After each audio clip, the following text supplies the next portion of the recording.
கர்த்தருடைய பரிசுத்த நாமத்திற்கு மகிமை உண்டாவதாக. கர்த்தரும் இரட்சகருமாயிருக்கிற இயேசு கிறிஸ்துவின் இனிய நாமத்தில் வாழ்த்துதலை தெரிவித்துக் கொள்கிறேன். கர்த்தர் நல்லவர்.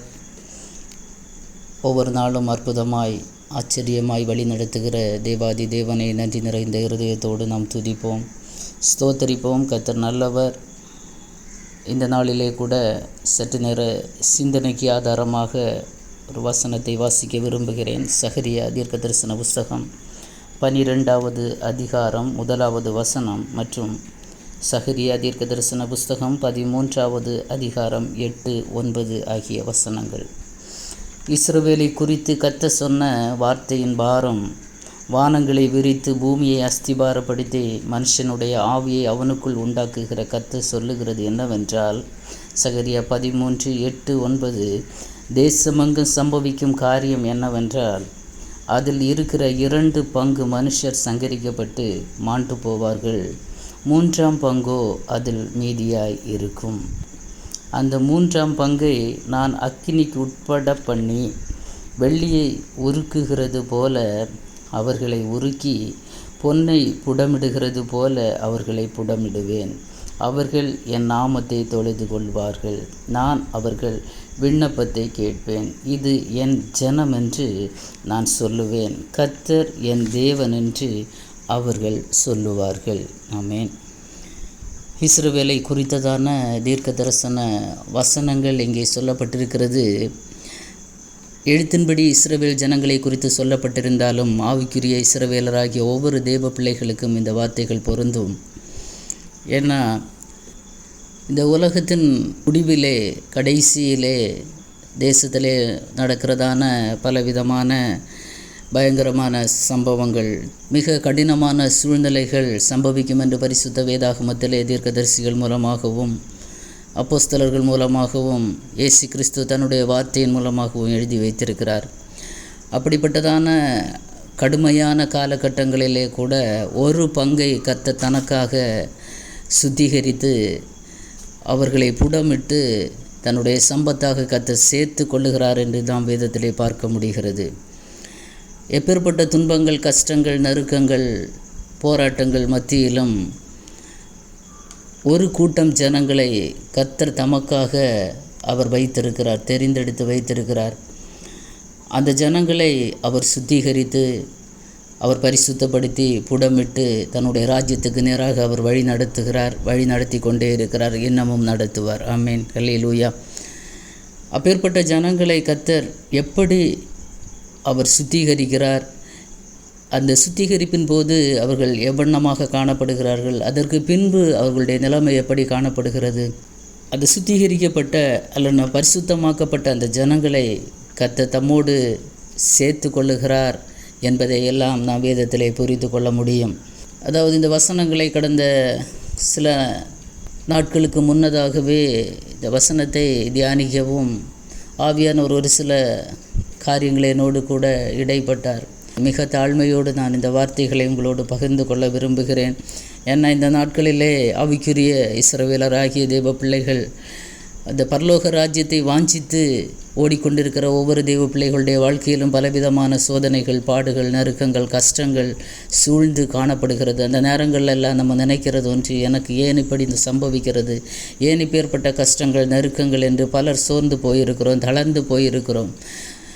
விசுவாசத்தை விட்டு வழி விலகி போனவர்களும் இருக்கிறாங்க. விசுவாச ஓட்டத்தை அப்படியே விட்டுவிட்டு, கிறிஸ்துவின் அன்பை விட்டுவிட்டு அதிலிருந்து பின்மாறி இருக்கிறவங்க கூட இருக்கிறாங்க. உபத்திரவங்கள், பாடுகளின் மத்தியில் அதை சகிக்க முடியாமல், தாங்க முடியாமல் இருக்கிறவங்க கூட இருக்கிறாங்க. ஆனால் ஏன் கர்த்தர் இப்பேற்பட்ட அனுபவங்களில் நடுவாக ஒரு தேவ பிள்ளையை நடத்துகிறார் என்று நம்ம வேத வசனத்தின் அடிப்படையில் பார்ப்போம் என்றால், அவர் தமக்காக காத்து கொண்டிருக்கிற பிள்ளைகளுக்காக ஒரு ராஜ்யத்தை ஆயத்தம் பண்ணி கொண்டிருக்கிறார். அந்த ராஜ்யத்திலே பழுதற்ற, குற்றமற்ற, மாசற்ற தேவ பிள்ளைகளை கொண்டு சேர்க்கும்படியாகத்தான் இந்த ப்ராசஸ் இந்த உலகத்திலே நடக்கிறது. ஆமீன், ஹல்லேலூயா. ஒரு உத்தம மணவாட்டியாக, ஒரு புறாவாக, ஒரு கபடற்ற கன்னிகையாக, கர்த்தர் ஒரு கற்புள்ள கன்னிகையாக ஒரு மணவாட்டியை உருவாக்குவதற்காகத்தான் இப்படிப்பட்டதான ப்ராசஸ் இந்த உலகத்தில் நடக்கிறது என்பதை நாம் மறந்து விட வேண்டாம். ஆமென், அல்லேலூயா. எப்போதும் நம்முடைய சிந்தையில் இருக்க வேண்டும், ஆவிக்குரிய தெய்வ பிள்ளைகளுக்கு வாழ்க்கையில் ஏதோ நாம் கிறிஸ்துவை ஏற்றுக்கொண்டோம், கிறிஸ்தவர்கள் என்ற பெயரில் இருக்கிறோம், ஆவிக்குரியவர்கள் என்ற பெயரில் இருக்கிறோம் என்பதனால, அதாவது Christianity is not a bed of roses. அது ஒரு ரொம்ப மலர்களால் அலங்கரிக்கப்பட்ட ஒரு பஞ்சு மத்தை அல்லது பட்டுமத்தை போன்ற ஒரு அனுபவம் கிடையாது. ஆமென். அது முட்களும் அது பாடுகளும் நிறைந்ததான ஒரு வாழ்க்கை. ஆமென், அல்லேலூயா. அதை கடந்து நாம் செல்ல முடியும். ஏன்னா இயேசுவை நம்பின தெய்வ பிள்ளைகள், கிறிஸ்துவை விசுவாசிக்கிற தெய்வ பிள்ளைகள், அந்த கர்த்தரை நம்பி விசுவாசித்து அவருடைய அடிச்சுவடுகளை பின்பற்றுகிற ஒவ்வொரு தெய்வ பிள்ளைகளுக்கும் நன்றாக தெரியும், இது எனக்கு அனுமதிக்கப்பட்ட ஒன்றே என்று. ஆமென், அல்லேலூயா. கர்த்தர் இந்த நாட்களிலே நம்மை புடமிட நாம் சுத்த பொன்னாக மாற வேண்டும் என்று அவர் விரும்பிதான் ஒவ்வொருவருக்கும் அவர்களுக்கு ஏற்ற பிரகாரமாக ஒரு மனிதனை எவ்வண்ணமாக பரிசுத்தப்படுத்த வேண்டுமோ, எவ்வண்ணமாக அவனை சுத்திகரிக்க வேண்டுமோ அந்த நிலைமையில் அவர் வழி நடத்துவார். ஆமென். அந்த நிலையில் நம்ம விழுந்து போகாதபடிக்கு, நம்ம சோர்ந்து போகாதபடிக்கு, நம்ம தளர்ந்து போகாதபடிக்கு அவருடைய வார்த்தை நம்மை தேற்றும், நம்மோடு கூட இருந்து நம்மை நடத்தும் என்பதில் எந்த சந்தேகமும் இல்லை. இந்த வார்த்தைகளை இந்த நாளிலே கூட மிக பயத்தோடு, மிக தாழ்மையோடு நான் சொல்ல விரும்புகிறேன். ஆவியானவர் நடத்துவாராக. இந்த வார்த்தைகளை குறித்ததான தீர்க்க தரிசன வசனங்கள் ஒரு சிலவற்றை உங்களுக்காக நான் வாசிக்க விரும்புகிறேன். சகரியா தீர்க்க தரிசன புஸ்தகம் 14:2 நீங்கள் பார்த்தீங்கன்னா, அதனுடைய கடைசி பாகத்தில், நகரத்தாரில் பாதி மனுஷர் சிறைப்பட்டு போவார்கள், மீதியான ஜனமோ நகரத்தை விட்டு அறுப்புண்டு போவது இல்லை. சகரியா தீர்க்கதரிசி தன்னுடைய புத்தகத்தில் எழுதி வைக்கும்போது பாதி ஜனங்கள் அறுப்புண்டு போவார்கள், ஆனால் மீதியான ஜனம், ஒரு மீதியான ஜனத்தை குறித்ததான செய்திகளை தீர்க்கதரிசிகள் எழுதி வைக்கிறாங்க. அது அறுப்புண்டு போவதில்லை. இந்த மீதியான ஜனத்தை தான் கர்த்தர் சுத்திகரிக்கிறார் என்பதை நாம் பார்க்க முடியும். அதே வசனத்தை தானியேல் தீர்க்க தரிசன புத்தகத்தில் நாம் பார்க்கும்போது 12:1 பார்த்தீங்கன்னா, அதனுடைய கடைசி பாகத்தில், அக்காலத்திலே புஸ்தகத்தில் எழுதியிருக்கிறவர்களாக காணப்படுகிற உன் ஜனங்கள் அனைவரும் விடுவிக்கப்படுவார்கள். ஆமென். புஸ்தகத்திலே எழுதியிருக்கிறவர்களாக காணப்படுகிறவர்கள். அவனமே வெளிப்படுத்தின விசேஷத்திற்கு நம்ம போனோம் என்றால் அங்கே நாம் பார்க்க முடியும், ஜீவ புஸ்தகத்தில் பேர் எழுதப்பட்டவனாக காணப்படுகிறவன் எவனோ அவன் மாத்திரமே ரட்சிக்கப்படுவான், அவன் மாத்திரமே பரலோக ராஜ்யத்தை சுதந்தரிப்பான். அதுதான் இந்த புஸ்தகத்தில் எழுதப்பட்டிருக்கிறவர்கள். அப்போது ஜீவ புஸ்தகத்தில் பேர் எழுதப்பட்ட தெய்வ பிள்ளைகள் இன்றைக்கு நம்ம உலகத்தில் இருக்கிறோம். நம்ம பேரெல்லாம் ரெஜிஸ்டர் பண்ணி இருக்கிறதா? ஆமென், ஹல்லேலூயா. இயேசு கிறிஸ்துவோடு கூட உடன்படிக்கை பண்ணப்பட்ட ஒவ்வொரு தெய்வ பிள்ளைகளுடைய பெயர்களும் பாவத்திலும் அக்கிரமத்திலும் வாழ்ந்த நம்மை அவருடைய சொந்த இரத்தத்தை சிந்தி மீட்டெடுத்த அந்த தெய்வம் ஒரு ஜீவ புஸ்தகத்தை வைத்திருக்கிறார். ஆமென், ஹல்லேலூயா. அந்த புஸ்தகத்திலே நம்முடைய பெயர்கள் ரெஜிஸ்டர் ஆகி இருக்கிறது. ஆமென். அந்த புத்தகத்தில் பேர் எழுதப்பட்ட பிள்ளைகளை கர்த்தர் என்ன செய்கிறார்? அவர் பரிசுத்தப்படுத்துகிறார், அவர் சுத்தம் பண்ணுகிறார். ஆமென், ஹல்லேலூயா. இன்னும் அதே வசனத்தை நம்ம புதிய ஏற்பாட்டில் வந்தோம்னா, ரோமருக்கு எழுதின நிருபத்தில் அதனுடைய 11வது அதிகாரம் 25, 26, 27 ஆகிய வசனங்களை நீங்கள் பார்த்தீங்கன்னா, அப்போஸ்தலனாகிய பவுல் எழுதுவார். ரொம்ப அருமையான ஒரு வசனம். நீங்கள் உங்களையே புத்திமான் என்று எண்ணாதபடிக்கு ஒரு ரகசியத்தை நீங்கள் அறிய வேண்டும் என்று இருக்கிறேன். அது என்னவெனில், புறஜாதியாருடைய நிறைவு உண்டாகும் வரைக்கும் இஸ்ரவேலில் ஒரு பங்குக்கு கடினமான சூழ்நிலை உண்டாகும் என்று சொல்லப்பட்டிருக்கிறது. 11:27 நான் அவர்களுடைய பாவங்களை நீக்கும் போது இதுவே நான் அவர்களுடனே செய்யும் உடன்படிக்கை என்றும் எழுதியிருக்கிறது. அப்போது ஒரு பங்கை குறித்து தீர்க்க தரிசனங்களில் எழுதப்பட்டிருக்கிறது. இங்கே அப்போஸ்தலனாகிய பவுல் தன்னுடைய நிருபத்திலே எழுதுகிறார், ஒரு பங்கை அவர்களுடைய பாவங்களை நீக்கும்போது இதுவே நான் அவர்களோடு செய்யும் உடன்படிக்கை என்றும் எழுதப்பட்டிருக்கிறது. அதாவது மீட்பர் சீயோனிலிருந்து வந்து அவபக்தியை யாக்கோபை விட்டு விலக்குவார். யாக்கோபு என்று சொல்லும்போது ஆவிக்குரிய இஸ்ரவேலராகிய ஒவ்வொரு தெய்வ பிள்ளைகளும். ஆமென். அப்போது அவபக்தி, பாவங்கள், அக்கிரமங்கள், மீறுதல்கள், எப்பேற்பட்ட அனுபவங்கள் நம்முடைய வாழ்க்கையில் இருக்கிறதோ அதெல்லாவற்றையும் கர்த்தர் சுத்திகரித்து புடமிட்டு ஒரு சுத்த பொன்னாக, ஒரு நல்ல பரிசுத்தவானாக, ஒரு பரிசுத்த வாட்டியாக, ஆமென், ஹல்லேலூயா, கர்த்தருக்கு முன்பாக ஆமென் ஹல்லேலூயா கற்புள்ள கன்னிகையாக நம்மை நிறுத்துவதற்கு தான் கர்த்தர் இப்பேற்பட்ட ப்ராசஸ் நமக்கு இந்த உலகத்திலே வைத்திருக்கிறார். ஆமென் ஹல்லேலூயா. அப்போது ஆண்டவர் எப்படி ஒரு தேவ பிள்ளையை ஆமென் புஸ்தகத்தில் பேர் எழுதப்பட்டிருக்கிற ஒரு தேவ பிள்ளையை கர்த்தர் எப்படி புடமிடுவார் என்று நாம் பார்த்தோம் என்றால், எல்லாருக்கும் இந்த புடமிடுதல் உண்டா என்றால் இல்லை. ஹல்லேலூயா. அவர் ஒரு பங்கை மட்டும்தான் மிச்சமாக வைத்திருக்கார். 2 பங்கு அளிக்கப்பட்டு போகும்போது ஒரு பங்கு, அந்த 3வது பங்கு, அந்த கடைசி பங்கு ஆமென், அதை கர்த்தர் அதை சுத்திகரித்து அதை பரிசுத்தம் பண்ணுகிறார். அந்த பங்கு புஸ்தகங்களிலே பேர் எழுதப்பட்டிருக்கிறதான பங்கு. ஆமென் ஹல்லேலூயா. அந்த பங்கை கர்த்தர் தமக்காக தெரிந்து கொள்ளப்பட்டவர்கள், கர்த்தர் தன்னுடைய சொந்த இரத்தத்தினால் மீட்கப்பட்ட தேவ பிள்ளைகள். ஆமென் ஹல்லேலூயா. அது சாதாரணமானவர்கள் அல்ல. ஆமென் ஹல்லேலூயா. இயேசு இந்த உலகத்தில் வந்து தன்னுடைய சுய இரத்தத்தை சிந்தி சம்பாதித்த அந்த சபையாகிய மணவாட்டியாகிய நாம் ஒவ்வொருவரும் ஆமென் கிரயத்தை செலுத்தி ஒவ்வொரு தேவ பிள்ளைகளையும் ரட்சித்திருக்கிறார். அப்பேற்பட்ட அந்த பங்கை அவர் சத்துருடைய கையில் அகப்பட விட மாட்டார். ஆமென் ஹல்லேலூயா. எப்படி ஆகிலும் அந்த பங்கை அவர் என்ன செய்வார்? அதை புடமிட்டு சுத்திகரித்து பரலோக ராஜ்யத்திலே கொண்டு போய் பிதாவுக்கு முன்பாக நிறுத்துவார். ஆமென். இயேசு மரணம் அடைவதற்கு முன்னதாக கூட பிதாவினிடத்த கரத்தில் எல்லாரையும் ஒப்பு கொடுப்பார். ஆமென் ஹல்லேலூயா. பிதாவே, நீர் எனக்கு தந்த உம்முடைய பிள்ளைகள், இதோ நான் உம்மிடத்தில் வரப்போகிறேன், இனி நான் உலகத்தில் இருக்க மாட்டேன், ஆகவே நீர் எனக்கு தந்த இந்த உடைய பிள்ளைகளை நீர் காத்து கொள்வீராக என்று சொல்லி ஒப்படைத்து விட்டு போவார். ஆமென். ஒரு தகப்பன் தன்னுடைய பிள்ளையை எவ்வளவு பராமரித்து பாதுகாக்கிறாரோ அதை விட 100 மடங்கு அதிகமாக கிறிஸ்து நம்ம மேலே அவ்வளவு ஒரு தகப்பனுடைய கரிசனையை விடவும் மிக அதிகமாக கிறிஸ்து நம்ம மேலே வைத்த கரிசனை எவ்வளவு பெரிதாக இருக்கிறதுலே சுவிசேஷங்களில் நம்ம பார்க்க முடியும். அப்போது அப்படிப்பட்டதான ஒரு பங்கை அவர் சுத்திகரித்து தன்னுடைய ராஜ்யத்துக்கு நேராக அவர் சேர்த்து கொள்ளுவார். ஆமென் ஹல்லேலூயா. அதை குறித்து சங்கீதங்களின் புஸ்தகத்திலே நாம் பார்த்தோம்னா, சங்கீதம் 66வது சங்கீதம், சங்கீதங்களின் புஸ்தகம் 66வது சங்கீதம், அதனுடைய 10, 11, 12 ஆகிய வசனங்களை பார்த்தீங்கன்னா, தேவனே, நீர் எங்களை சோதித்தீர், வெள்ளியை புடமிடுகிறது போல எங்களை புடமிட்டீர், எங்களை வலையில் அகப்படுத்தி எங்கள் இடுப்புகளின் மேல் வருத்தமான பாரத்தை ஏற்றினீர், மனுஷரை எங்கள் தலையின் மேல் ஏறி போக பண்ணினீர், தீயையும் தண்ணீரையும் கடந்து வந்தோம். அப்போது இஸ்ரவேல் ஜனங்களை குறித்து சொல்லப்பட்டிருந்தாலும் எகிப்தின் அடிமைத்தனத்தில் அவர்கள் பட்ட பாடுகள் விவரிக்கப்பட்டிருந்தால் கூட ஆவிக்குரிய தேவ பிள்ளைகள் எல்லாரும் இந்த உலகத்தில் சில அடிமைத்தனங்கள் ஆமென் ஏதோ ஒரு விதத்தில் ஒரு பிரச்சனை, ஒரு போராட்டம், ஒரு அடிமைத்தனம் ஒரு மனிதனை ஆட்கொண்டு வைத்திருக்கிறது. ஆமென் ஹல்லேலூயா. சில நேரங்களில் பாவத்தின் அடிமைத்தனம், சில நேரங்களில் வியாதி ஒரு அடிமைத்தனம், சில நேரங்களில் கடன் பிரச்சனை ஒரு அடிமைத்தனம், ஏதோ ஒரு பிரச்சனைக்கு உள்ளாகத்தான் மனிதன் வாழ்ந்து கொண்டிருக்கிறார். ஒவ்வொரு நாளும் பல விதமான பாடுகள், பிரயாசங்கள் ஒவ்வொரு மனிதனுடைய வாழ்க்கையிலும் மாறி மாறி வந்து கொண்டிருக்கிறது. ஒரு ராத்திரி பகல் வருகிறது போல ஒவ்வொரு மனிதனுடைய வாழ்க்கையிலும் பலவிதமான பாடுகள், பிரயாசங்கள் வந்து கொண்டிருக்கிறது. ஆமென் ஹல்லேலூயா. அதில் எந்த சந்தேகமும் இல்லை. ஆனால் அதே நேரத்தில் இங்கே சொல்லும்போது எங்களை வலையில் அகப்படுத்தி எங்கள் இடுப்புகளின் மேல் வருத்தமான பாரத்தை ஏற்றினீர். ஆமென். கர்த்தர் அறியாமல் எந்த பாரமும் ஒரு தேவ பிள்ளைக்கு வருவதில்லை. ஆமென். அவர் அறியாமல் எதுவுமே நம்ம வாழ்க்கையில் நடப்பது இல்லை. ஹல்லேலூயா. என்னவா எப்பேற்பட்டதான பாரங்கள் வந்தாலும் அதை தாங்கக்கூடிய பலனை கர்த்தர் நமக்கு தருகிறார். ஒவ்வொரு நாளும் தருகிறார். இல்லைன்னா என்றைக்கோ நாம் அழிந்து போயிருப்போம். அவருடைய கரம் நமக்கு அனுகூலமாக இல்லாவிட்டால் என்றைக்கோ நாம் அழிந்து போயிருப்போம். தீயையும் தண்ணீரையும் கடந்து வந்தோம் என்று இங்கே சொல்லப்பட்டிருக்கிறது. ஆமென் ஹல்லேலூயா.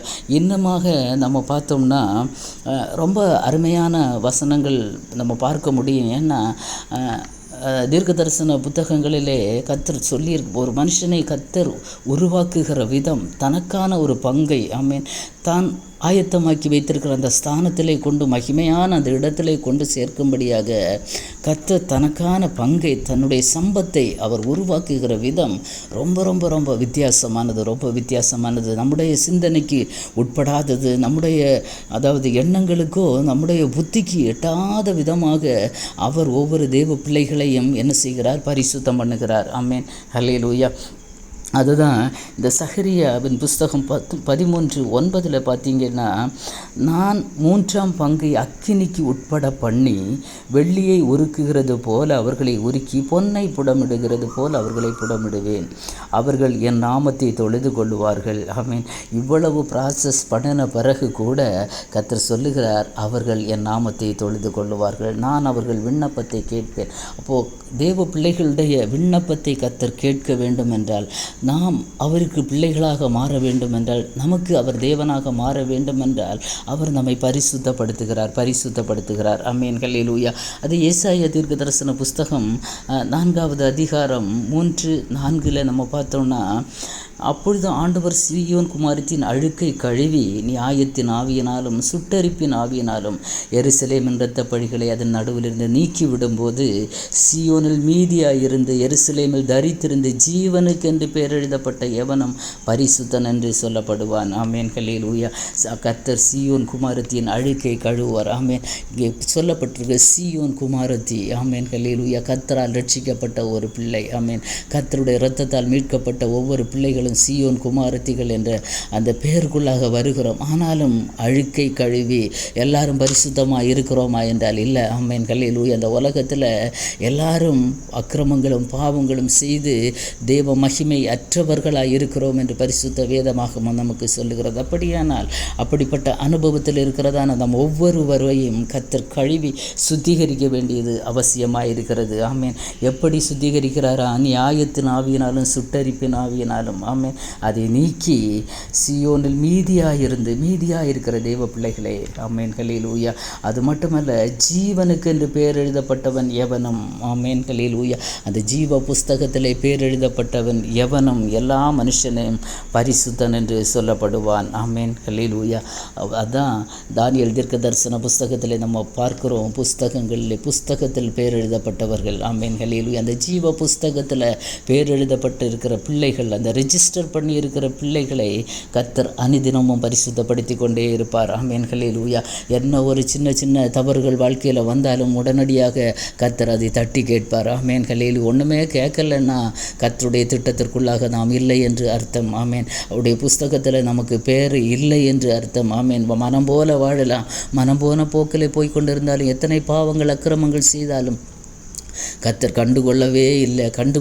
எந்த பிரச்சனையும் இல்லை, நல்லா தான் இருக்கிறேன் என்று சொல்வீங்கன்னா, ஹல்லேலூயா, அந்த இடத்துல தான் எந்த ஒரு இடத்துல தப்பு நடந்திருக்கிறது. ஆமென். நமக்கும் கர்த்தருக்கும் தொடர்பில்லை. ஒரு பிள்ளை தப்பு செய்யும்போது தகப்பன் தண்டியாமல் இருக்க மாட்டார். ஆமேன். அதே மாதிரி தான் கர்த்தர் தம்முடைய ராஜ்யத்திற்காக சேர்க்கப்படுகிற பிள்ளைகள் தவறும்போது அவர்களை பரிசுத்தம் பண்ணி கொண்டே இருப்பார். ஆமேன். ஹல்லேலூயா. மல்கியா தீர்க்க தரிசன புஸ்தகம் 3வது அதிகாரம் 2வது வசனத்தில் நீங்கள் பார்த்தீங்கன்னா, அதனுடைய கடைசி பாகத்தில் அவர் புடமிடுகிறவனுடைய அக்கினியை போலவும் வண்ணாருடைய சவுக்காரத்தை போலவும் இருப்பார். ஆமேன். ஹல்லேலூயா. தேவ பிள்ளைகளை அவர் புடமிடுகிற விதம், பரிசுத்தப்படுத்துகிற விதம் அக்கினியை போலவும் வண்ணாருடைய சவுக்காரம். ஆமென். ஹல்லேலூயா. நம்ம எல்லாருக்கும் தெரியும் அந்த வார்த்தையின் மீனிங். ஆமென்.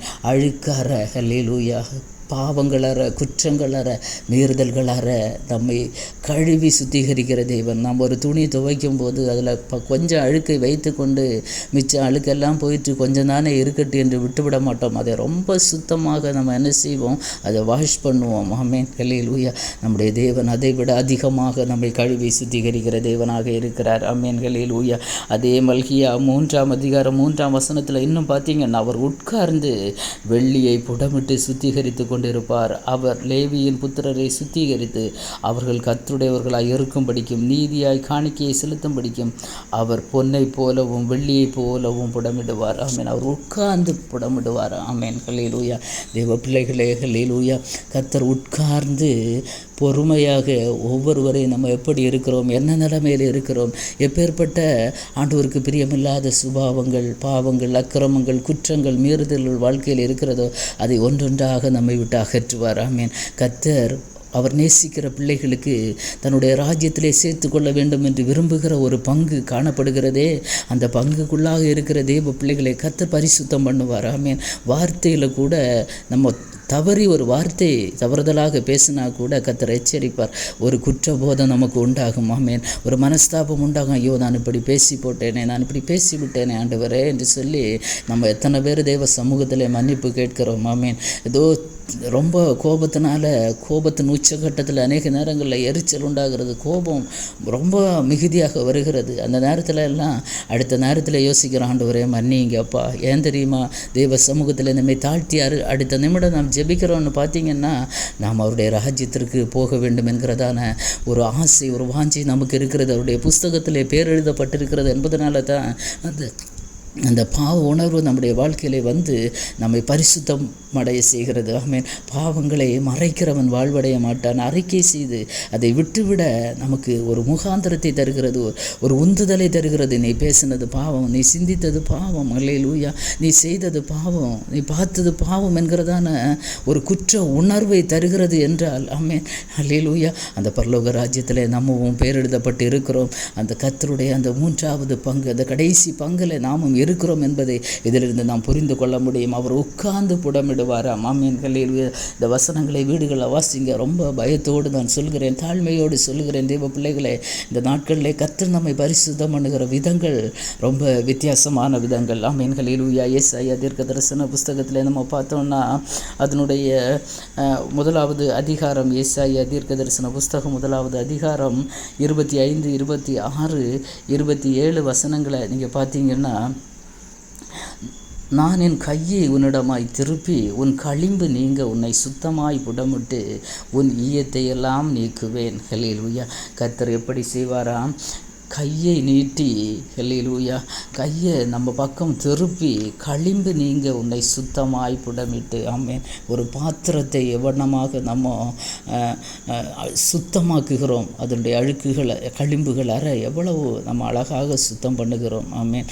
முதல்ல ஒரு வண்ணான் தன் துணி துவைக்கிறவன் ஒரு துணியை துவைக்கிறது மாதிரி துவைத்து அதை எத்தனை அலசி அதை நம்ம வெளுத்து அழகாக அழுக்கற்ற ஒரு ட்ரெஸ்ஸாக நம்ம மாற்றுகிறோம் அல்லவா? அது மாதிரி கர்த்தர் நம்மை புடமிடுகிறார், நம்மை சுத்தம் பண்ணுகிறார். இப்போது ஒரு பாத்திரத்தை சுத்தம் பண்ணுகிறது போல் அதில் உள்ள களிம்பெல்லாம் நீங்கள் கர்த்தர் என்ன செய்வாராம்? நம்ம பக்கம் திரும்பி நம்மை புடமிட்டு நம்முடைய இடத்தில் இருக்கிறதான அக்கிரமங்கள், பாவங்கள், அழுக்குகள் எல்லாவற்றையும் கர்த்தர் நீக்குவார் என்று நம்ம பார்க்கிறோம். ஆமென். ஹல்லேலூயா. பின்பு நீ நீதிபுரம் என்றும் சத்திய நகரம் என்றும் பெயர் பெறுவாய். ஆமென். அதுக்கப்புறம் நீ நீதியினால் மீட்கப்படுவாய்.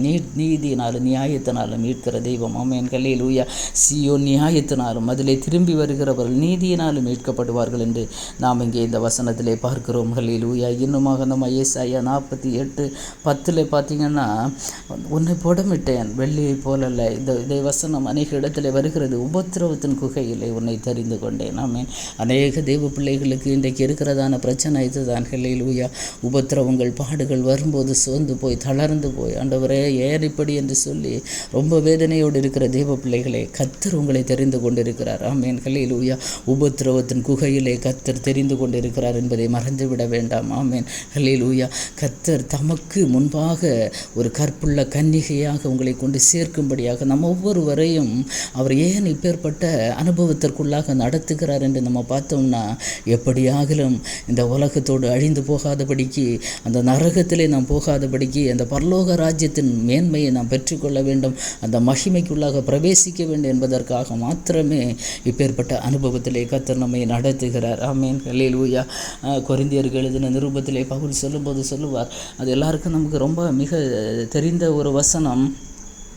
நம்மெல்லாம் கிறிஸ்துவின் மேல் அஸ்திபாரம் போடப்பட்ட தெய்வ பிள்ளைகள். ஆமென். அவர் சொல்வார், போடப்பட்ட அஸ்திபாரமாகிய இயேசு கிறிஸ்துவை அல்லாமல் வேறே அஸ்திபாரத்தை போட ஒருவனாலும் கூடாது. அந்த அஸ்திபாரத்தின் மேல் பொன், வெள்ளி, விலையேறப்பெற்ற கல், மரம், புல், வைக்கோல் ஆகிய இவைகளால் கட்டினால் அவனுடைய வேலைப்பாடு வெளியாகும். நாளானது அதை விளங்க பண்ண. அவனுடைய வேலைப்பாடு எத்தன்மை உள்ளதென்று அக்கினியானது பரிசோதிக்கும். அதன் மேல் ஒருவன் கட்டினது நிலைத்தால் அவன் கூலியை பெறுவான். போவான், அவன் கட்டினது வெந்து போனால் அவன் நஷ்டமடைவான் என்று பார்க்கிறோம். அப்போ போடப்பட்ட அஸ்திபாரம் ஆகிய கிறிஸ்து, நம்ம எல்லாம் போடப்பட்ட அஸ்திபாரமாகிய கிறிஸ்துவின் மேலே தான் கிறிஸ்து மூளைக்கல்லாக இருக்கிற அதற்கு மேலே கட்டி எழுப்பப்பட்ட ஒவ்வொரு கற்களாக நாம் இருக்கிறோம். ஹல்லேலூயா. நாம் இன்றைக்கு விசுவாச வாழ்க்கையிலே கட்டி கொண்டிருக்கிறோம். ஹல்லேலூயா. அன்பினால் கட்டுகிறோம், விசுவாசத்தினால் கட்டுகிறோம், ஒருவருக்கொருவர் மன்னிக்கிற சுபாவத்தினால் கட்டுகிறோம். ஹல்லேலூயா. ஒருவருக்கொருவர் நன்மை செய்கிற சுபாவங்கள் நம்முடைய வாழ்க்கையில் வரும்போது அது கட்டப்படுகிறது. ஹல்லேலூயா. உதவி செய்கிற அனுபவங்கள் வரும்போது அது கட்டப்படுகிறது.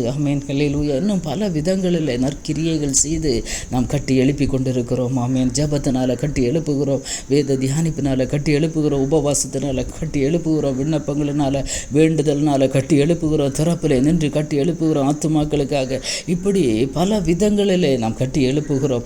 அதில் வெள்ளியினால் கட்டுகிறவர்கள் உண்டு, பொன்னால் கட்டுகிறவர்கள் உண்டு. அதில் என்ன அருமையான அந்த வார்த்தையை நம்ம பார்த்தோம்னா, இப்போ பொன்னால் கட்டுகிறான், வெள்ளியினால் கட்டுகிறான், விலையேறப்பெற்ற கல்லினால் கட்டுகிறான். ஆனால் மரம், புல், வைக்கோல், ஹல்லேலூயா, இந்த மூன்றும் அக்கினிக்கு முன்னாக நிற்க தகுதியற்றது. ஹல்லேலூயா. தெய்வ பிள்ளைகளே, பொன்னை புடமிடும் அக்கினி, வெள்ளிய குகை புடமிடும், விலையேறப்பெற்ற கல், விலையேறப்பெற்ற கல். ஹல்லேலூயா. அந்த கல் கூட அக்கினிக்கு முன்னாக நிற்கும். ஆனால் இந்த மரம், புல், வைக்கோல், இந்த மூன்றும் அக்கினிக்கு முன்பாக ஹல்லேலூயா நிற்க முடியாது. இன்றைக்கு நம்ம கட்டுகிறோமே. ஹல்லேலூயா. நம்முடைய வாழ்க்கை முறைகள் கட்டப்பட்டு வருகிறதே, ஆவிக்குரிய வாழ்க்கைகள் அனுதினமும் கட்டி கொண்டு இருக்கிறோமே. விலையேறப்பெற்ற பொருட்களினால், அதாவது விலையேறப்பெற்ற தெய்வீக ஞானத்தினால், தெய்வீக அன்பினால், விசுவாசத்தினால், ஜபத்தினால், பிறருக்கு உதவி செய்கிற குணத்தினால் இப்படி கட்டுகிறோமா? இல்லை, புல் வைக்கோல்னால் இருக்கிறதா? ஹல்லேலூயா. அது வந்து போகும். ஹல்லேலூயா. அது அக்கினிக்கு முன்னாக நிற்க தகுதி அற்றது. ஹல்லேலூயா. மரம், புல், வைக்கோல், இந்த மூன்றுமே அக்கினிக்கு முன்பாக நிற்க தகுதியற்றது. அவனவனுடைய வேலைப்பாடை எப்போ தெரியுமா? ஹல்லேலூயா. நாளானது அது விளங்கப்படும். ஒரு நாள் கர்த்தருக்கு முன்பாக நாம் போய் நிற்கும் போது, ஹல்லேலூயா, கர்த்தர் நம்ம ஒவ்வொருவரையும் நியாயம் தீர்க்கும் போது, ஹல்லேலூயா, அது அக்கினியினால் பரிசோதனை செய்யும் போது, ஹல்லேலூயா, அக்கினியானது அதை வெளிப்படுத்தும் என்று நம்ம சொல்லப்பட்டிருக்கிறது. நம்ம கட்டினது எத்தன்மை உடையது என்று அக்கினியானது பரிசோதிக்கும். ஹல்லேலூயா. அதன் மேல் ஒருவன் கட்டினது நிலைத்தால், ஹல்லேலூயா, நிலைத்து நின்றால் கூலி கிடைக்கும், இல்லைன்னா நஷ்டம் அடைவான் என்று சொல்லப்பட்டிருக்கு. அதுதான் மனுஷன் உலகம் அனைத்தையும், உலகம் முழுவதையும் அவன் ஆதாயமாக்கி கொண்டாலும் தன் ஆத்மாவை அவன் நஷ்டமாக்கினால் லாபம் இல்லை. இன்றைக்கு நாம் கட்டி கொண்டு இருக்கிறது எப்படி கட்டுகிறோம்? ஏனோ தானோ என்று ஏதோ சும்மா சபைக்கு போகிறோம், வருகிறோம். ஹல்லேலூயா. அப்படிப்பட்டதான அனுபவங்களா?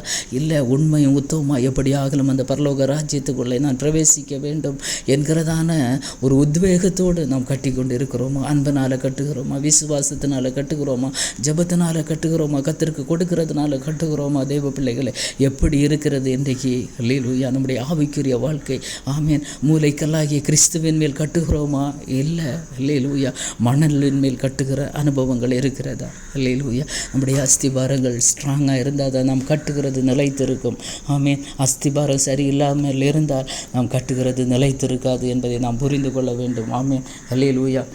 தெய்வ பிள்ளைகளை, இப்போ ஏற்பட்டதான அனுபவங்களின் வழியாக கர்த்தர் ஒரு தெய்வ பிள்ளையை என்ன செய்கிறார்? உருவாக்குகிறார், பிரித்தெடுக்கிறார், அல்ல பரிசுத்தப்படுத்துகிறார்.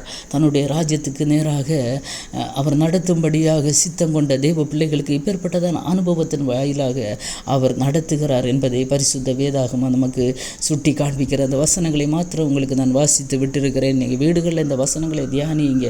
அதனால் வாழ்க்கையில் நமக்கு போராட்டங்கள், பிரச்சனைகள் வரும்போது இந்த வார்த்தைகளை நாம் வாசிக்கும் போது இதெல்லாம் ஒரு ஆவிக்குரிய தெய்வ பிள்ளைகளுக்கு கர்த்தர் தீர்க்கதரிசிகள் மூலமாக எழுதி வைத்திருக்கிறார். இந்த நாட்களிலே நாம் சோர்ந்து தளர்ந்து போகாதபடிக்கு ஹல்லேலூயா, கர்த்தரை மாத்திரம் பற்றி கொண்டு எப்படியாகலும் அந்த பரலோக ராஜ்யத்தின் மகிமையை நாம் பெற்றுக்கொள்ள வேண்டும் என்கிறதான ஒரு வாஞ்சையோடு கூட எல்லாவற்றையும் கடந்து செல்ல வேண்டும். எல்லாவற்றையும் கடந்து கர்த்தர் பலன் தருவார் என்கிறதான ஒரு நம்பிக்கை நமக்கு வர வேண்டும். ஹல்லேலூயா. இதெல்லாம் அனுமதித்தது கர்த்தர் என்பதை உணர்ந்து நாம் செயல்படும் போது அவர் அதை ஈஸியாக கடந்து போக பண்ணுவார். ஆமேன் ஹல்லேலூயா. அவர் கொஞ்சம் கொஞ்சமாக தான் கடக்க பண்ணுவார். ஆமேன் ஹல்லேலூயா. கணுக்கால் அளவு கடக்க பண்ணுவார், முழங்கால் அளவு கடக்க பண்ணுவார், இடுப்பு அளவு கடக்க பண்ணுவார். ஆமேன். அளந்து தான் கடக்க பண்ணுவார். ஆமேன் ஹல்லேலூயா. ஒரே அடியாக கொண்டு போய் பிரச்சனைகள் போராட்டங்கள் ஒருவருடைய வாழ்க்கையிலும் வருவது இல்லை. ஆமேன். ஒவ்வொரு நாளும் ஒவ்வொரு மாதமும் பலவிதமான காரியங்கள் வாழ்க்கையில் வரும். மனிதனாக பிறந்த அத்தனை பேருக்குமே இப்பேற்பட்ட அனுபவங்கள் வாழ்க்கையில் வரும். ஆனால் கிறிஸ்துவுக்குள் இருக்கிற ஒரு தேவ பிள்ளை நன்றாக புரிந்து கொள்ள வேண்டும். கர்த்தர் நம்ம இதெல்லாம் கடக்க பண்ணுகிற தேவன். கடக்க முடியாத ஆழம் வரும்போது நம்மை தோள் மீது சுமக்கிற தேவன் என்பதையும் நாம் மறந்து விடக்கூடாது. ஆமேன். இப்படி கடத்தி பரிசுத்தப்படுத்தி நீதிமான்கள் ஆக்கி ஆமேன் புடமிடப்பட்ட ஒரு தேவ பிள்ளையை பார்த்து கர்த்தர் சொல்லுகிற வார்த்தை என்ன தெரியுமா? நான் அவர்கள் தேவனாயிருப்பேன், அவர்கள் என் ஜனமாயிருப்பார்கள். ஆமேன். இந்த சகரியா 13:9 மறுபடியும் நான் வாசிக்க விரும்புகிறேன். அந்த 3ஆம் பங்கை நான் அக்கினிக்கு உட்பட பண்ணி, வெள்ளியை உருக்குகிறது போல் அவர்களை உருக்கி, பொன்னை புடமிடுகிறது போல் அவர்களை புடமிடுவேன். அவர்கள் என் நாமத்தை தொழுது கொள்வார்கள். ஆமேன்.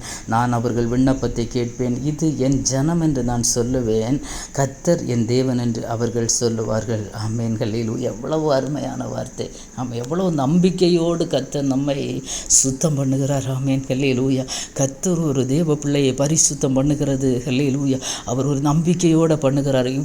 இப்படிப்பட்ட அனுபவத்தின் வழியாக பரிசுத்தம் பண்ணின பிறகு அந்த ஜனங்கள் என்ன சொல்லுவாங்களா? கர்த்தரை தொழுது கொள், அவர்களை நாமத்தை தொழுது கொள்ளுவார்கள். ஆமேன் ஹல்லேலூயா. அப்போது ஒரு கூட்டம், ஒரு பங்கு, பிரித்தெடுக்கப்பட்ட ஒரு பங்கு. ஆமேன் ஹல்லேலூயா. அந்த பிரித்தெடுக்கப்பட்ட அந்த பங்கு சேர்ந்த தேவ பிள்ளைகள் எந்த அனுபவத்தின் வழியாக வந்தாலும் கர்த்தரை தொழுது கொள்வார்கள். ஆவியோடும் உண்மையோடும் உத்தமத்தோடும் கர்த்தரை தொழுது கொள்வார்கள். அது மாத்திரமல்ல, அவர்கள் விண்ணப்பத்தை நான் கேட்பேன். ஆமேன் ஹல்லேலூயா. அப்போ ஜெபிக்கும் போது அப்பேற்பட்ட தெய்வ பிள்ளைகளுடைய விண்ணப்பத்தை கர்த்தர் கேட்பார். இது என் ஜனம் என்று கர்த்தர் சொல்லுவார். ஆமேன் ஹல்லேலூயா. கர்த்தர் என் தேவன் என்று அவர்களும் சொல்லுவார்கள் என்று சொல்லப்பட்டிருக்கிறது. மிக அருமையான, மிக நேர்த்தியான வார்த்தைகள். ஆமேன் ஹல்லேலூயா.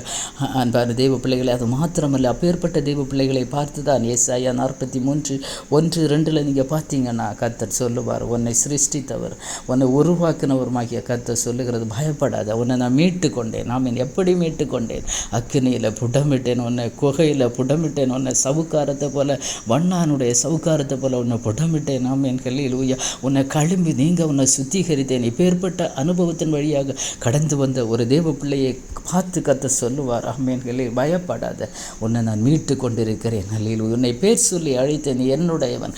கர்த்தர் ஒரு மனிதனை பார்த்து நீ என்னுடையவன் அல்லது நீ என்னுடையவள் என்று அவர் சொல்ல வேண்டும் என்றால் இப்பேற்பட்ட அனுபவங்களின் வழியாக கர்த்தர் நடத்துகிறவராக இருக்கிறார். அப்பேற்பட்ட பிள்ளைகள் தண்ணீரை கடக்கும் போது அவர் கூட இருப்பார். வெள்ளம் போன்ற சோதனைகள் வராதா என்றால் வரும். ஆமேன். அப்போ கர்த்தர் கூட இருப்பார். ஆமேன். நீ தண்ணீர்களை கடக்கும் போது நான் கூட இருப்பேன். ஏன்னா உன்னை நான் சுத்திகரித்து, உன்னை புடமிட்டு, உன்னை பெயர் சொல்லி அழைத்து நீ என்னுடையவன் என்று நான் வைத்திருக்கிறேன். ஆகவே நீ எந்த இடத்துல போனாலும், எப்பேற்பட்ட அனுபவத்தில் போனாலும் நான் உன்னோடு கூட இருப்பேன். நீ ஆறுகளை கடக்கும்போது நான் கூட இருப்பேன். நீ அக்கினியில் நடக்கும்போது நான் கூட இருப்பேன். வேகாது, அக்கினி ஜுவாலை உன் பேரில் பற்றாது. நமக்கு எக்ஸாம்பிள் எத்தனையோ தேவ பிள்ளைகள் இருக்கிறாங்க. ஆமேன் ஹல்லேலூயா. பரிசுத்த வேதாகமத்திலே தானியேல் எடுத்துக்கொண்டீங்கன்னா, சாத்ராக் மேஷாக் ஆபேத்நேகோ எடுத்துக்கொண்டீங்கன்னா, இஸ்ரவேல் ஜனங்களை எடுத்துக்கொண்டீங்கன்னா, ஆமேன், எத்தனையோ இடங்களில் கர்த்தர் காப்பாற்றி இருக்கிறார். புடமிடப்பட்ட தேவ பிள்ளைகள் வனாந்தரத்திலே கொண்டு வந்து கர்த்தர் படிப்பித்தார். ஆமேன். இஸ்ரவேல் ஜனங்களை. ஆமேன் ஹல்லேலூயா. இப்பேற்பட்ட அனுபவத்திலே கடந்து வருகிற ஒரு சுத்திகரிக்கப்பட்ட தேவ பிள்ளைகளோடு கர்த்தர் கூட இருந்து நடத்துகிற தேவனாக இருக்கிறார். ஆமேன் ஹல்லேலூயா. ஏசாயா தீர்க்கதரிசனம் 65:24 அப்பொழுது அவர்கள் கூப்பிடுகிறதற்கு முன்னே நான் மறு உத்தரவு கொடுப்பேன், அவர்கள் பேசும்போதே நான் கேட்பேன். ஆமேன் ஹல்லேலூயா. இப்பேற்பட்ட அனுபவத்தின் வழியாக கடந்து வரப்பட்ட தேவ பிள்ளைகள் கூப்பிடுகிறதற்கு முன்னே மறு உத்தரவு தருகிற தேவனாக இருக்கிறார். ஆமேன் ஹல்லேலூயா. அவர்கள் பேசும்போதே நான் கேட்பேன். பேசும்போதே அவர் கேட்கிற தேவன். ஆமேன் ஹல்லேலூயா.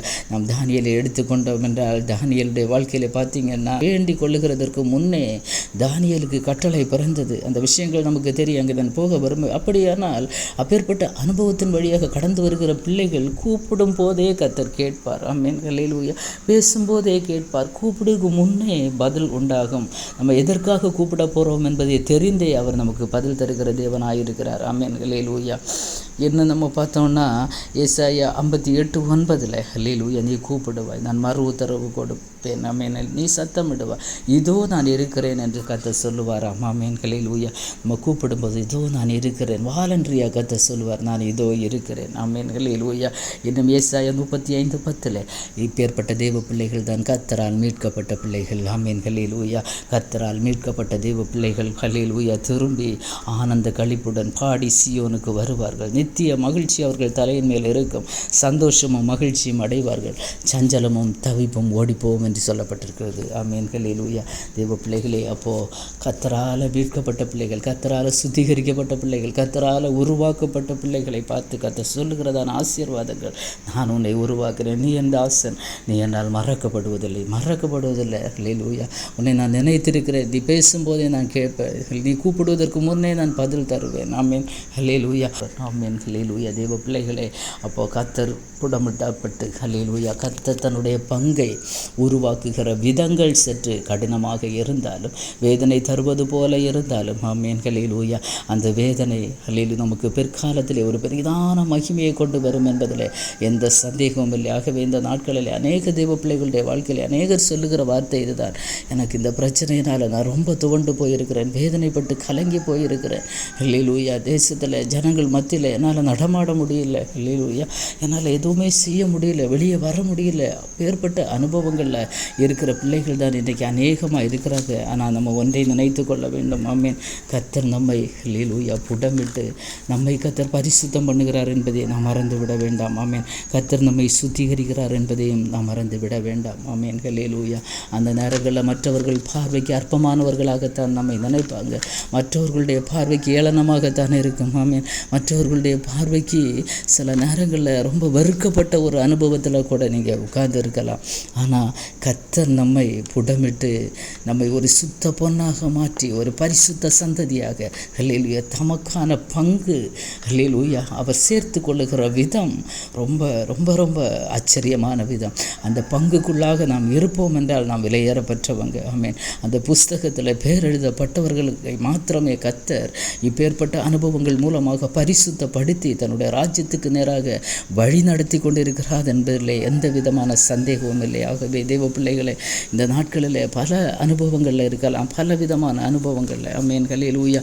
இயேசுவை அறிந்தவர்கள் இருக்கலாம், அறியாதவர்கள் இருக்கலாம். இதை கேட்கிற தெய்வ பிள்ளைகளை, கிறிஸ்தவர்கள் என்று பேரளவில் மட்டும் கிறிஸ்தவர்களாக இருக்கிறவங்க இருக்கலாம். நீங்கள் ஒருவேளை உண்மையிலே ஆவிக்குரிய கிறிஸ்தவர்களாக இருக்கலாம், இல்லை இன்னும் கிறிஸ்துவை அறியாதவர்களாக, கிறிஸ்துவை ஏற்றுக்கொள்ளாதவர்களாக இருக்கலாம். ஆமென், ஹல்லேலூயா. ஒன்றை நாம் அறிந்து கொள்ள வேண்டும். இந்த உலகத்தில் ஒரு மனுஷன் ஒரு கல்லை எடுத்து அதை சிற்பமாக செதுக்கி அதை ஒரு தெய்வமாக உருவாக்கி அதற்கு ஆடைகளை அணிவித்து ஆபரணங்களை அணிவித்து அதற்கு முன்னாக போய் நின்று தெய்வமே என்னை காப்பாற்று என்று சொல்லுகிறான். ஹல்லேலூயா. ஒவ்வொரு மாதமும் ஒவ்வொரு நாட்களும் அந்த தெய்வத்தை அவன் பரிசுத்தம் பண்ணுகிறான், அந்த தெய்வத்தை அவன் அபிஷேகம் பண்ணுகிறான், அந்த தெய்வத்தை அவன் தூக்கி சுமந்து கொண்டு செல்கிறான். ஹல்லேலூயா. அன்பான தெய்வ பிள்ளைகளை, அதல்ல தெய்வம். ஆமென், ஹல்லேலூயா. நமக்காக இந்த உலகத்திலே வந்து இரத்தம் சிந்தி நம்மை மீட்ட தெய்வம். ஆமென், ஹல்லேலூயா. மனுஷனால் உருவாக்கப்படுகிறது ஒருபோதும் தெய்வமாகாது. ஆமென், ஹல்லேலூயா. மனிதனை உருவாக்குனது மாத்திரமே தெய்வம். ஆமென், மனுஷன் சுமந்து கொண்டு செல்வது ஒருபோதும் தெய்வமாக முடியாது. ஆமென், மனுஷனை சுமக்கிறது மாத்திரமே தெய்வம் என்பதை மறந்துவிட வேண்டாம். ஆமென், அன்பான தெய்வ பிள்ளைகளை, யாராவது இயேசுவை இதுவரை ஏற்றுக்கொள்ளாதவங்க கேட்டீங்கன்னால் ஹல்லேலூயா கொஞ்சம் நிதானித்து பாங்க, கொஞ்சம் யோசித்து பாருங்கள். எந்த தெய்வத்தையும் நான் குறை சொல்ல வரவில்லை, ஆனால் ஒன்று புரிந்து கொள்ளுங்க. ஹல்லேலூயா. மனுஷனால் சுமக்கப்படுகிறது தெய்வம் அல்ல, தெய்வத்தால் சுமக்கப்படுகிறவனே மனிதன். மனிதனுடைய கஷ்ட நேரங்கள், நெருக்க நேரங்களில், கஷ்ட நேரங்களில், கண்ணீர் நேரங்களில் அவனை சுமக்கிறது தான் தெய்வம். ஆமென், ஹல்லேலூயா. அதுபோல் மனுஷனால் அபிஷேகம் பண்ணப்படுகிறது ஒருபோதும் தெய்வமாகாது, தெய்வமாகாது. ஹல்லேலூயா. ஒரு மனிதனை அபிஷேகம் பண்ணுகிறது தான் தெய்வம். ஆமென், ஹல்லேலூயா. ஒரு மனிதனை அழுக்கிற பாவமர கழுவி சுத்திகரிப்பது தான் தெய்வம். ஒரு மனிதன் தெய்வத்தை கழுவி சுத்திகரித்தால் அது எந்த விதத்திலே நாம் தெய்வம் என்று ஏற்றுக்கொள்ள முடியும்? ஆமென், ஹல்லேலூயா. ஆகவே இந்த நாட்களில் தெய்வத்தை அறியாதவர்கள், இன்னும் இயேசுவை ஏற்றுக்கொள்ளாத யாராவது இதை கேட்பீங்கன்னா தயவு செய்து கொஞ்சம் சிந்தித்து ஹல்லேலூயா மனம் திரும்புங்க. ஏன்னா காலம் கடைசியாக இருக்கிறது. இன்றைக்கு தேசத்திலே காணப்படுகிற சம்பவங்களை எல்லாம் நாம் பார்க்கும்போது ஹல்லேலூயா ஒரு உலகத்துக்கு முடிவு வரப்போகிறது என்று எல்லா ஜாதி ஜனங்களும் எல்லா மதத்தினவர்களும் நம்பி இருக்கிறது போல உலகத்துக்கு ஒரு முடிவு வரும். ஆமென், ஹல்லேலூயா. அது சீக்கிரமாய் வரும். அந்த முடிவிலே ஹல்லேலூயா மரித்ததுக்கு பிறகு நம்முடைய நித்தியத்தை நம்ம எங்கே கழிப்போம் என்பதுதான் முக்கியமான விஷயம். அதை இந்த உலகத்தில் இருக்கும்போதே சிந்தித்து நாம் செயல்படுவோம் என்றால் உண்மையான தெய்வத்தை, ஜீவனுள்ள தெய்வத்தை ஏற்றுக்கொண்டு ஆமென் ஹல்லேலூயா நாம் இந்த நாட்களிலே அந்த பரலோக ராஜ்யத்திற்கு செல்ல வேண்டிய சில காரியங்களை நாம் அறிந்து செயல்படுவோம் என்றால் ஆமென் நாம் வரும் கோபாக்கனைக்கு நாம் தப்புவோம். ஆமேன். மிக கடினமான காலங்கள் இந்த உலகத்திலே சம்பவிக்க போகிறது. ஆமேன். லூக்கா 24 நீங்கள் வாசித்தீங்கன்னா அதை தெரியும். அதை பற்றி நான் அந்த இடத்திற்கு நேராக கடந்து வர விரும்பவில்லை. தெய்வ பிள்ளைகளே, இயேசுவை அறியாத தெய்வ பிள்ளைகள் யாராவது கேட்குறீங்க? ஹல்லேலூயா. இந்த நாட்களில் மனம் திரும்புங்கள். ஆமேன். உண்மையான தெய்வத்தை கண்டுகொள்ளுங்கள். ஆமேன் ஹல்லேலூயா. நம்மளால் சுமக்கப்பட்டு நாம் ஆடை ஆபரணங்களை அணிவித்து நம்ம அபிஷேகித்து ஹல்லேலூயா நம்ம தெய்வமே என்று சொல்லுகிறது ஒருபோதும் தெய்வமாக மாற முடியாது என்பதை நன்றாக புரிந்து கொள்ளுங்க. கொஞ்சம் யோசித்து செயல்படுங்க. கர்த்தருடைய வருகை மிக சமீபமாக இருக்கிறது. ஆமேன் ஹல்லேலூயா. ஆகவே இந்த நாட்களிலே ஆமேன் ஹல்லேலூயா ஒரு தெய்வம் என்பது ஒரு மனிதனுடைய பாவத்தை நீக்கி சுத்திகரிக்கிறது தான் தெய்வம். ஆமேன். தெய்வத்தை நாம் சுத்திகரித்து ஒவ்வொரு நாளும் கழுவி சுத்திகரித்து ஒவ்வொரு விதமான ஆடைகள் ஆபரணங்களை அணிவித்து கொண்டு நிறுத்தி அதற்கு முன்னாக சாஷ்டாங்கமாய் விழுந்து நமஸ்கரிக்கிறது அல்ல தெய்வம். மனிதனுடைய பாவத்தை மீட்கிறவரே தெய்வம். ஆமென் ஹல்லேலூயா. மனுஷனுடைய பாவங்கள் அக்கிரமங்களை ஹல்லேலூயா கல்வாரி சிலுவையிலே இயேசு தன்னுடைய இரத்தத்தை சிந்தி மனுஷனுடைய பாவங்களுக்காக மரித்தார் என்பதை விசுவாசிங்க, ஏற்றுக்கொள்ளுங்க அந்த தெய்வத்தை. ஆமென் ஹல்லேலூயா. ஆகவே மனிதனுக்காக தேவன் உருவாக்கி கொண்டிருக்கிற அந்த மோட்சத்திற்கு கொண்டு செல்லும்படியாகத்தான் மனிதனை ஒவ்வொரு நாளும் கடவுள் அல்லது தெய்வம் அல்லது இயேசு என்கிறதான பேரில் நாமத்தில் ஒரு தெய்வம் ஒவ்வொரு நாளும் அவனை புடமிட்டு சுத்திகரித்து கொண்டிருக்கிறார். ஆமென் ஹல்லேலூயா. அந்த தெய்வத்தை இதுவரை ஏற்றுக்கொள்ளாதவங்க ஏற்றுக்கொள்ளுங்க. ஆமென். அவரே உன்னதமான தேவன், அவர் ஒருவரே தெய்வம். ஆமென் ஹல்லேலூயா. சர்வ உலகத்திற்கும் தேவாதி தேவனும் கத்தாதி கத்தரும் அவர் ஒருவர் மாத்திரமே. ஹல்லேலூயா. ஆகவே தேவ பிள்ளைகளே, இந்த நாட்களிலே ஆவிக்குரிய தேவ பிள்ளைகள் இப்பேற்பட்ட அனுபவத்தின் வழியாக கடந்து செல்லும்போது நாம் மிக தாழ்மையோடு பயத்தோடு ஆண்டவரே அனுமதிக்கப்பட்ட பாதையில் பொறுமையோடு ஓட எனக்கு கிருபை தாங்கப்பா. என்னோடய ட்ராக்கை மாற்றி நான் ஓட விரும்பலை. எனக்கு நீங்கள் நியமித்திருக்கிற அந்த பாதை ஆண்டவரே கடைசி வரையிலப்பா என்னுடைய ஓட்டத்தை நான் ஓடி ஜெயமாக ஓடி முடிக்க வேண்டும். பாதையில் எவ்வளவோ தடைகள் வரலாம், எவ்வளவோ உபத்திரவங்கள், கடினமான சூழ்நிலைகள் வரலாம், மனுஷன் வெறுக்கக்கூடிய அனுபவங்கள் வரலாம், மனுஷனால் ஒதுக்கி வைக்கப்படுகிற அனுபவங்கள் வரலாம். இதெல்லாம் பாதையில் வருகிறது என்றால் சரியான ட்ராக்கில் ஓடிக்கொண்டிருக்கிறீர்கள் என்பதுதான் அர்த்தம். ஆமென் ஹல்லேலூயா. இப்பேற்பட்ட அனுபவங்களில் ஓடும்போது ஒன்றை மட்டும் நினைத்து கொள்ள வேண்டும், ஒரு இலக்கு நமக்கு முன்பாக இருக்கிறது. ஆமென். அந்த இலக்கை அடையும் வரையிலும் நான் பொறுமையோடு ஓட எனக்கு கிருபை தாங்காண்டவரே என்ற தெய்வ சமூகத்தில் ஒவ்வொரு பிள்ளைகளும் ஜெபிக்க வேண்டும். தெய்வ சமூகத்தில் அர்ப்பணித்து ஜெபிக்கும் போது கர்த்தர் நடத்துவார். ஏன் தெரியுமா? ஒரு பங்கை கர்த்தர் தனக்காக என்ன செய்கிறார்? உட்கார்ந்து புடமிடுகிறார், உட்கார்ந்து சுத்திகரிக்கிறார். கரத்தை நீட்டி நம்ம பக்கமாக திரும்பி நம்மை ஒவ்வொரு நாளும் அவர் கழுவி சுத்திகரிக்கிறார். ஆமென். அந்த 3ஆம் பங்குக்கு உரியவர்களாக நாம் இருக்கிறோமா? அந்த 3ஆம் பங்கு, 2 பங்கு சங்கரிக்கப்பட்டு போன பின்பு அந்த 3ஆவது பங்காகிய பங்கை கர்த்தர் உட்கார்ந்து புடமிடுகிறார். ஆமென் ஹல்லேலூயா. அந்த ஜனங்கள் கர்த்தருடைய நாமத்தை தொழுது கொள்ளுவார்கள். அவர்கள் கர்த்தருக்கு ஹல்லேலூயா சொந்த ஜனமாக இருப்பாங்க. கர்த்தர் அவர்களுடைய தேவனாக இருப்பார். அவர்கள் கூப்பிடும்போது அவர் செவி கொடுப்பார். ஆமென். இந்த லிஸ்ட்டில் நாம் இருக்க வேண்டும் தேவ பிள்ளைகளே. ஹல்லேலூயா. நாம் கூப்பிடும்போது அவர் கேட்பார். ஆமென் ஹல்லேலூயா. இதோ இருக்கிறேன் என்று சொல்லுவார். ஆனால் ட்ராக்கை மாற்றி ஓட நினைக்காதுங்க. அவன் இப்படி போகிறான், இவன் இப்படி போகிறா, அவன் இப்படி போகிறா, இப்படி எல்லாரும் கிறிஸ்தவங்க தானே, எந்த பிரச்சனையும் இல்லை, அவங்க எல்லாம் நல்லா இருக்கிறாங்களே என்று நினைக்காதுங்க. ஒருபோதும் நினைக்காதுங்க. உங்களுக்கு நியமித்த, அவரவருக்கு நியமித்த, எனக்கு நியமித்த பாதையில் நான் ஓட வேண்டும். உங்களுக்கு நியமித்த பாதையில் நீங்கள் ஓட பிரயாசப்படுங்க. அதை விட்டு ட்ராக்கை மாற்றிட்டீங்கன்னா பெரிய பிரச்சனையில் மாட்டிக்கொள்வீங்க. ஹல்லேலூயா. நியமித்த பாதையில் பொறுமையோடு ஓடுவோம். கர்த்தர் ஒவ்வொரு நாளும் புடமிட்டு சுத்தம் பண்ணி தமக்கு முன்பாக நம்மை நிறுத்தும்படியாக மாத்திரமே இப்படி கர்த்தர் நம்மை உருவாக்கி கொண்டிருக்கிறார். அந்த நாள் மிக சீக்கிரமாக வரப்போகிறது. அன்றைக்கு நம்ம தெய்வ சமூகத்தில் இன்றைக்கு ஒரு சில கடினமான பாதைகளை கடந்து போகிற தெய்வ பிள்ளைகளுக்கு ஒரு மன மகிழ்ச்சியினால், ஒரு சந்தோஷத்தினால், நித்திய சந்தோஷத்தினால் நமக்கு முன்பாக இருக்கிறது. ஆமென். மற்றவர்கள் இந்த உலகத்தில் ரொம்ப எந்த பிரச்சனையும் இல்லாமல் வாழ்ந்து கொண்டு இருக்கிற ஜனங்கள் ஒரு நாள் துக்கப்படுவாங்க. கர்த்தருக்கு முன்பாக நிற்க முடியாது. இன்றைக்கு நாம் கட்டுகிறது எப்படி கட்டுகிறோம்? ஆமென். போடப்பட்டிருக்கிற அஸ்திபாரமாக்கி கிறிஸ்துவின் மேலே கட்டுகிறோம். அல்லேலூயா. விலையேறப்பட்டவைகளால் கட்டுங்க. அல்லேலூயா. அக்கினிக்கு முன்னாக ஒரு நாள் சோதிக்கப்படும் போது வெந்து போகாதபடிக்கு விலையேறப்பெற்றதாக கட்டு. நம்முடைய விசுவாசம் விலையேறப்பெற்றதாக இருக்கட்டும். நம்முடைய ஜெபங்கள் விலையேறப்பெற்றதாக இருக்கட்டும். நம்முடைய உபவாசங்கள், நம்முடைய தான தர்மங்கள், அல்லேலூயா, நம்முடைய எல்லா காரியங்களும் தேவ சமூகத்தில் நாம் செய்கிற அத்தனை காரியங்களும் விலையேறப்பெற்றதாக இருக்கட்டும். எல்லாவற்றிற்கும் மேலாக கிறிஸ்துவின் மேல் அஸ்திபாரம் போடப்பட்டவர்களாக நாம் காணப்பட வேண்டும். அப்போ தான் நம்ம கட்டினது நிலைத்து இருக்குமே தவிர வேறு அஸ்திபாரத்தின மேலே கட்டினீங்கன்னா, உபதேசத்தை மாற்றி கட்டினீங்கன்னா ஒருபோதும் பில்டிங் சரியாக நிற்காது. அல்லேலூயா. ஆகவே தெய்வ பிள்ளைகளை ரொம்ப ஜாக்கிரதையோட, ரொம்ப பயபக்தியோட, தாழ்மையோட தேவ சமூகத்திலே பொறுமையோட காத்திருங்க. ஆமென். கர்த்தர் நம்மை உருவாக்குகிறது அல்லேலூயா, அது தீமைக்காக அல்ல, அது நன்மைக்காக மாத்திரமே. ஆமென். அல்லேலூயா. ஒரு நாள் அந்த பிரதான மேய்ப்பனாகிய கர்த்தர் வெளிப்படும் போது நாம் அவரோடு கூட அல்லேலூயா கண்ணீர் இல்லாத, கஷ்டம் இல்லாத, நெருக்கம் இல்லாத அல்லேலூயா அந்த நாட்டிலே போய் சேருவோம் என்பதில் எந்த சந்தேகமும் இல்லை. அதற்காக தான் ஏற்பட்டதான அனுபவங்கள் வழியாக கர்த்தர் நம்மை கடத்தி கொண்டு போகிறார் என்பதையும் மறந்து விட வேண்டாம். ஆமென். ஆகவே சோர்ந்து போகாதுங்க, தளர்ந்து போகாதுங்க. நமக்கு முன் வைத்திருக்கிற அந்த பரலோக ராஜ்யத்தின் மகிமையை ஒவ்வொரு நாளும் பார்த்து ஓடுங்க. அல்லேலூயா. அதை பார்க்கும்போது இந்த உலகத்தில் படுகிற கஷ்டங்கள் எல்லாம் நமக்கு சாரமில்லை என்கிறதான ஒரு அனுபவத்திற்கு நேராக வரும். ஆமென். அல்லேலூயா. கர்த்தர் தாமே இந்த வார்த்தைகளால் ஒவ்வொரு தெய்வ பிள்ளைகளையும் நடத்துவாராக. கண்களை மூடி ஜெபிப்போமா. தகப்பனே, இந்த நல்ல நாளுக்காக உமக்கு கோடி நன்றி ஆண்டவரே.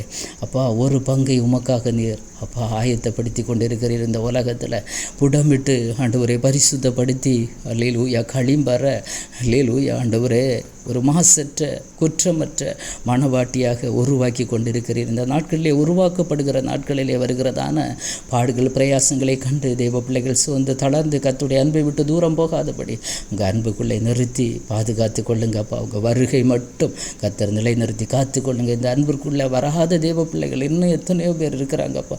ஒருவேளை இதை கேட்குறவங்க கூட இருக்கலாம். அவர்கள் இந்த தெய்வத்தை கண்டுகொள்ளட்டும், ஏற்றுக்கொள்ளட்டும் ஆண்டவரே. காலம் கடைசியாக இருக்கிறது என்பதை உணர்ந்து இயேசுவை ஏற்றுக்கொண்டு பாவ மன்னிப்பை பெற்றுக்கொண்டு அந்த பரலோக ராஜ்யத்திற்கு நேராக வழி நடத்தப்பட அந்த தெய்வ பிள்ளைகளுடைய இருதயத்தை உமக்கு நேராக திருப்புங்க ஆண்டவரே. ஒரு பெரிய மாற்றம் உண்டாகட்டும். இதை கேட்கிற உள்ளங்கள் ஆண்டவரே பலனடையட்டும், தைரியப்படட்டும் அப்பா.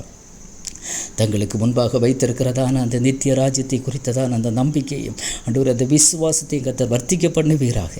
அப்படி செய்ய போகிற கிருபைக்காய் நன்றி. ஒவ்வொரு தெய்வ பிள்ளைகளையும் தேற்றுவீராக, ஆற்றுவீராக ஆண்டவரே. ஒவ்வொருவரையும் கர்த்தாவை சீர்படுத்தி ஸ்திரப்படுத்தி அல்லேலூயா ஒவ்வொருவரையும் தகப்பனை சீர்படுத்தி ஸ்திரப்படுத்தி பலப்படுத்தி நிலைநிறுத்துவீராக அப்பா. அப்படியே வருகை வரை நிலைநிறுத்துவீராக. ஒவ்வொருவருக்கும் கர்த்தர் தேவனாய் இருப்பீராக. ஒவ்வொருவரும் கூப்பிடும் போது ஏதோ இருக்கிறேன் என்று சொல்லுங்க ஆண்டவரே. ஆண்டவரை பெறப்பட்ட அனுபவத்தில் கடந்து வருகிற பிள்ளைகள் உம்மை நோக்கி கூப்பிடும் போது இதோ இருக்கிறேன் என்று சொல்லுங்க ஆண்டவரே. ஆண்டவரே, கூப்பிடுவதற்கு முன்னதாக அவர்களுடைய தேவைகள் சந்திக்கப்படட்டும் அப்பா. தடைப்பட்டிருக்கிற ஆசீர்வாதங்கள் நன்மைகளை கிடைக்க பண்ணுவீராக. ஒரு பெரிய மாற்றம் உண்டாகட்டும் ஆண்டவரே. அல்லேலூயா ஆண்டவரே. அப்பா, நீர் அப்படி செய்ய போகிற கிருபைக்காக உமக்கு நன்றி ஆண்டவரே. ஒரு கூட்டம் ஆத்துமாக்களை நம்முடைய ராஜ்யத்திற்கு நேராக கர்த்தாவை நீர் உருவாக்கி கொண்டிருக்கிறீர். அதற்காக நன்றி. நீர் உருவாக்குகிற கூட்டத்திலே நாங்களும் காணப்பட வேண்டும் கர்த்தாவே. எங்களையும் கர்த்தர் உருவாக்கி அந்த பரலோக ராஜ்யத்தின் மகிமையை நாங்கள் பெற்றுக்கொள்ளும்படியாக எங்களையும் எங்களுடையவர்கள் எல்லாரையும் கர்த்தர் உருவாக்குங்க அப்பா. ஆண்டவரை பரிசுத்தப்படுத்துங்க, காத்துக்கொள்ளுங்க, முடிவு பரியந்தம் காத்துக்கொள்ளுங்க. கிருபை கூட இருக்கட்டும். கர்த்தர் மகிமைப்படுவீராக. ஆசீர்வதியும் இயேசுவின் மூலம் ஜெபத்தை கேளும் ஜீவனுள்ள நல்ல பிதாவே. ஆமேன், ஆமேன். God bless you.